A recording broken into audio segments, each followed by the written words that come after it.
पूतना के प्राणों को खींचना प्रारंभ किया, पूतना झटपटा गई, लाला मुझे छोड़, मुझे छोड़ दे ओ बनवारी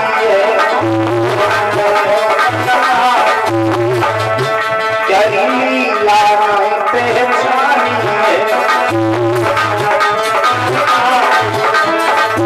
प्रभु पर कसके मेरे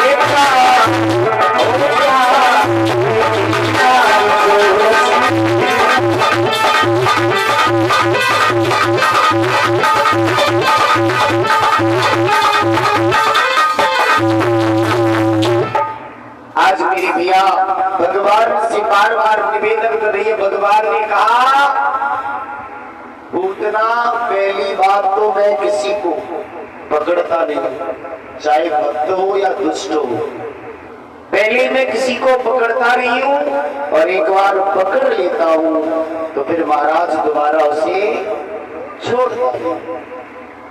भगवान ने उसी समय भोले बाबा का ध्यान किया। महाराज हे भूत भावन भोलेनाथ, हम तो ब्रज में माखन मिश्री खाने के लिए आए, यहाँ तो सबसे पहले पाला जहर से पड़ गया। बोले महाराज मुझे आदत नहीं है। हे प्रभु आपको जहर पीने की आदत है, समुद्र मंथन से निकला सारा विषया पान कर दे। महाराज उसी समय भगवान ने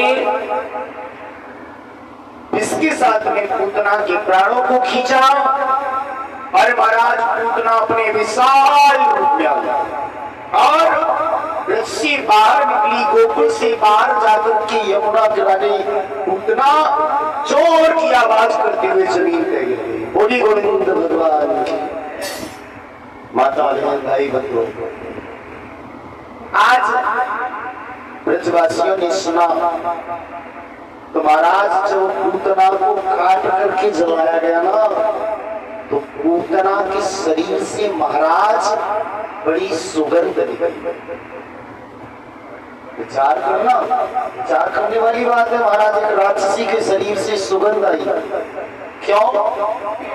क्योंकि प्यारे एक विद्वान कहते हैं एक बार जिस जीव का स्पर्श परमात्मा से हो जाता है तो उसके सारे पाप नष्ट हो जाते हैं, वो भगवान के धाम के लिए चला जाता है।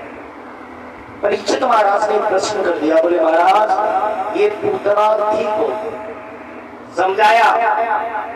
बोले राजन ये पूतना पूर्व जन्म में राजा बलि की कन्या रत्नमाला है।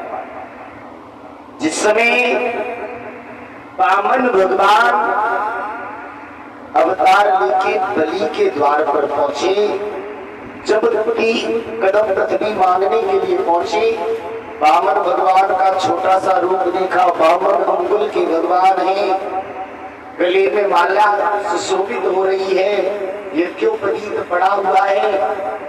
महाराज पैरों में खड़ा हुए, लंबी लंबी जटाएं हैं, बड़ा प्यारा सा रूप देखा तो ये रत्नमाला देख करके मोहित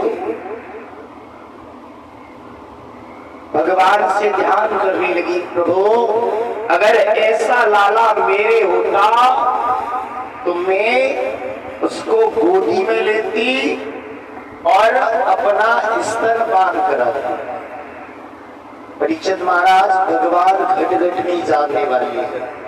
रत्नमाला की भावना को देखा तो तथास्तु बोलिया, तुम्हारी अगर ऐसी इच्छा है तो मैं द्वापर में जब अवतार लेकर के आऊंगा तो तुम्हारी ये इच्छा अवश्य पूरी करूंगा।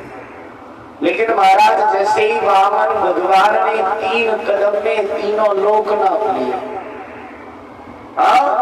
तो उसी समय इस रत्नमाला को बड़ा क्रोध आया और क्रोध में आकर के कहा कि अगर ऐसा बेटा, ऐसा अभागा बेटा मुझे मिल जाए तो मैं उसे दूध में जहर दे दूध में जहर दे दूं। भगवान ने कहा तथास्तु। बोले ये भी इच्छा तुम्हारी द्वापर में पूरी होगी। महाराज वही रत्नमाला द्वापर में आकर के पूतना बनी, जिनका उद्धार भगवान ने किया है। बोले गोविंद भगवान की। महाराज इसके बाद में कंस ने तड़ागत नाम का राक्षस भेजा, सट्टासुर नाम का राक्षस भेजा। भगवान खेली खेल में सबका वध करते गए। चारों तरफ से महाराज लोग दर्शन करने के लिए आ रहे हैं, देवी देवता भी दर्शन करने के लिए आ रहे हैं। एक बार कैलाश पर्वत पर भोले बाबा ने मन में विचार किया, पार ब्रह्म परमात्मा का अवतार ब्रज में हुआ है। वैसे तो भगवान के दर्शन होते ही रहते हैं, लेकिन प्रभु के बाल स्वरूप के दर्शन बस कभी कभी मिलते हैं। आज उसी समय भोले बाबा ब्रज के लिए चले हैं। कैसे?